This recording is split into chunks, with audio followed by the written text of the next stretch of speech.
Yo, what is up, YouTube? I'm back with another Catch a Monster, and as you can tell by the title, I'm here to discuss all the evolutions of Shade Knights. Now, I'm going to break down very clearly and very easily how good each and every single one is. Even if you don't end up getting Eclipse Knight, you do have other chances. I think like a 20% chance to get either of these. So, I actually don't have all of them, but I will do my best to show majority of them, and I will talk about the rest because I have gotten them, as you can see. But yeah, so the Frost Knight looks pretty good. I like the model of it. In my opinion, probably like second for me, maybe third, behind Eclipse Knight. Let's see. Whew. Sorry, I just sneezed. Let's see here. What's a good place to test them? Let's go to the Frost Isles. So first off, we're gonna see his stats and his skills. So his skills are pretty similar to the Tidevex. In all, do I like these skills? Okay, please. Let me just turn that off. Do I like the skills? Ice Road is alright. Ice Ball, not too shabby because of the 6 cooldown.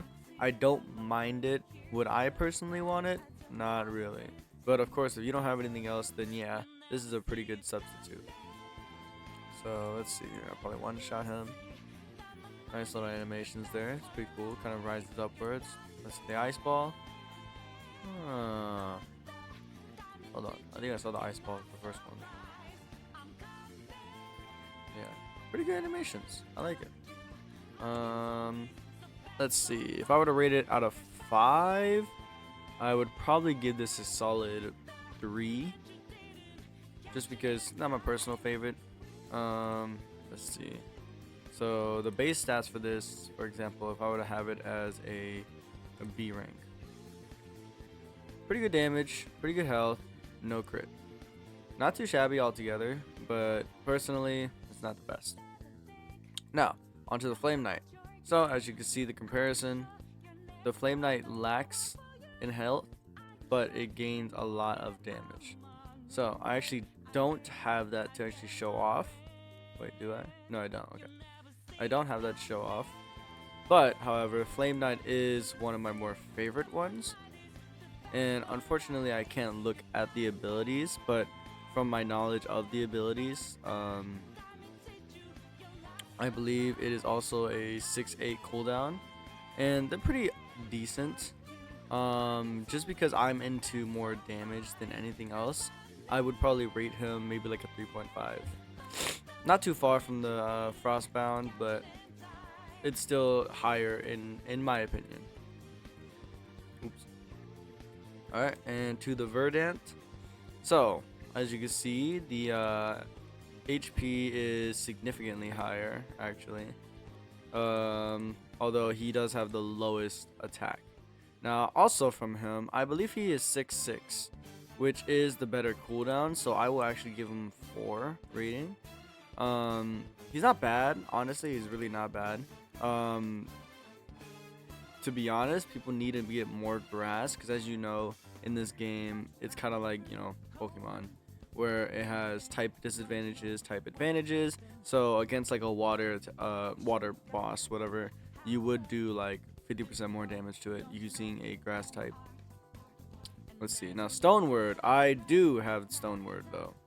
So, as you can see, he does seem to be the tankiest, which is, like, he has the most HP. And, although, he does have the lowest attack. Now, I do have him to showcase. Don't worry about these stats. They're inaccurate because of my EM multiplier. But, as you can see, he actually gives a shield, and he's able to attack. So, in my opinion, best abilities out of the 4 that I just showed you, in my opinion, just because he could be a really good let's see, like a team user, because he will give everybody on the team a shield.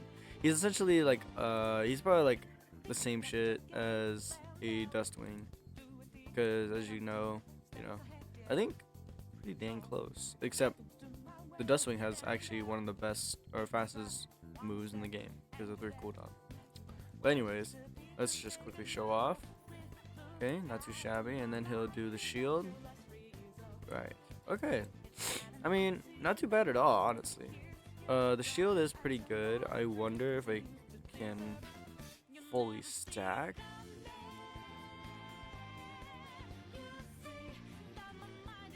Ooh, look at that. Look at that stack.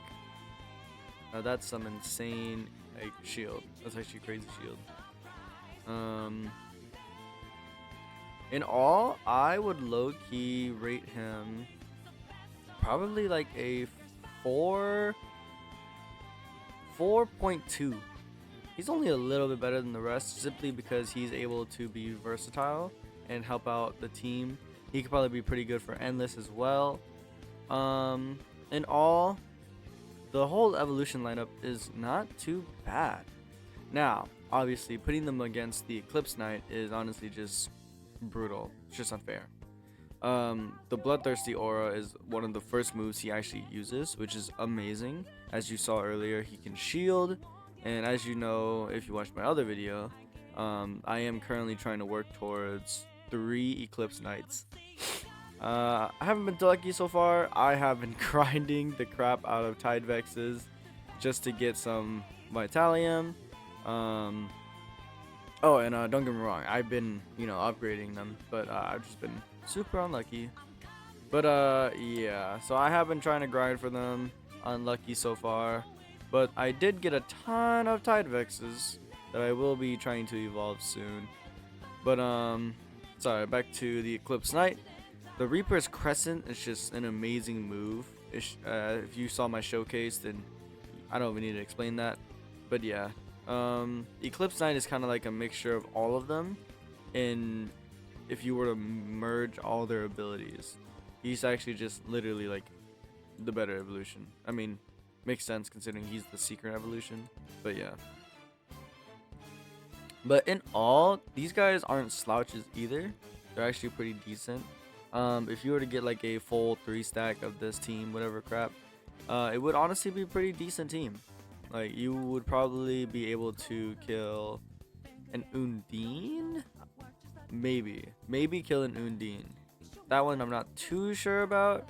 These would have to be max level though, like for sure. Yeah, I mean like yeah, I mean if you are trying to get Eclipse Knight, I recommend farming for more of these first, because do not expect you are going to get it in first try. I was actually lucky enough to get mine in the second try, and then this one was actually in the first try, so that was very fortunate, I will say. But now this third one I'm trying to get, I've wasted so much time on it, unfortunately. Whenever you want something, you can't get it. But I mean, yeah, I mean that's just essentially the differences in evolution. And if you don't know what the evolution multiplier actually does, it increases your base stats by a lot.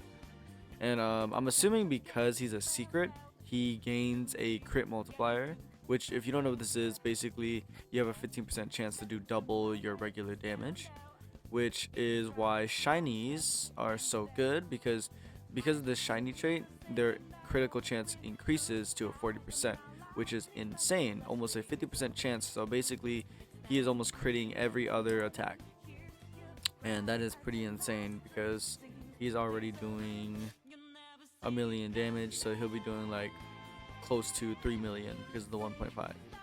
So that's pretty crazy in itself. I'm hoping to actually get enough B tiers to rank him up to A tier so that he can make it into my main squad. But yeah, I mean as of right now I'm kind of stuck on the on layer 101. But hey, you know what? I can't complain about that. Currently number 21 in the world. I really can't complain. But yeah, I mean that's really all there is to the evolutions, the new evolutions. besides them kind of like Power Rangers, they're all pretty cool design wise. I look at all their ears, and all their moves are pretty decent. Honest to God, probably the best evolutions to go for is probably this guy, just because of the variety you can get. But other than that, solid evolutions. But I will see y'all in the next video. Later. You never see it coming.